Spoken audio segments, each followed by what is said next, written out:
It's April, of course, it's spring. We're talking the possibility of storms this afternoon, some of which will try and become severe with mainly hail and strong straight line winds as our primary threats. Here's what's going on this morning. No rain, no severe weather. We have a cold front stalled out across our northwestern Texas Panhandle County, stretching all the way up into southeastern Kansas and northern Oklahoma. Winds here at the surface coming in from the south and southeast and trying slowly to bring in some moisture from the Gulf of Mexico and from central Texas, where we do have some more high cloud cover closer to the surface, closer to our neck of the woods. We do have a few high clouds moving overhead, mainly up toward the north. It looks like a few sprinkles over towards Woodwood, Oklahoma, but nothing in the form of rain early this morning. We'll see the possibility of rain in the afternoon time. Here's our Storm Prediction Center outlooks for severe weather for the afternoon. The bullseye, if you will, in the yellow areas shaded, slight risk for severe weather across the eastern half of the Texas Panhandle, stretching from Childress all the way up towards Lipscomb, back over towards, say, Spearman and Stratford, and into the southeastern Oklahoma Panhandle. Marginal risk covering most of the rest of the eastern Texas Panhandle all the way up into southwestern Kansas.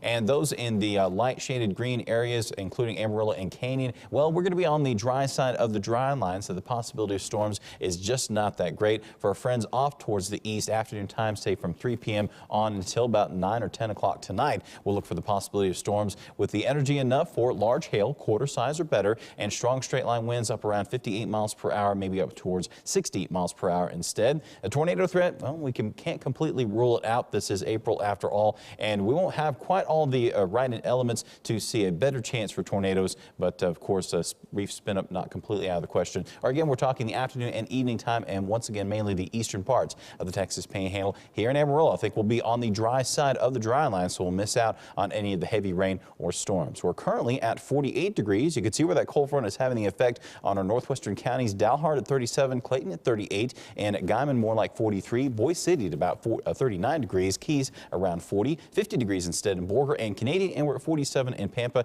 and Clarendon coming in at 46. So cool enough outside for most of us for at least a light jacket, maybe closer to the heavier coat range for our northwestern counties. In the ag forecast, the drying potential is in the very high category. It will be dry for the afternoon here in town, where that relative humidity falling off to 20%. That will be higher, of course, for our eastern counties, where the dry line is still moving on through, and for our friends in western portions of the area, eastern New Mexico, the wildfire danger is quite a bit higher, so avoid any outdoor burning. This morning time, winds from the south around 10 to 20 miles per hour, picking up quite a bit through the middle of the day and the afternoon at around 15 to 30 miles per hour, and it will be again out towards eastern New Mexico. The wildfire danger is more on the extreme side, but for those of us to the eastern parts of the Panhandle, our better chance for storms today from Perryton over towards Borger, Pampa as well. LaFour's back over towards Canadian and Shamrock and Wheeler, and say from 3 p.m. on, we'll see thunderstorms developing on an isolated basis. Then later on tonight, here comes that next front pushing on through the area. Temperatures fall off to the 30s and 40s to start out your Thursday morning.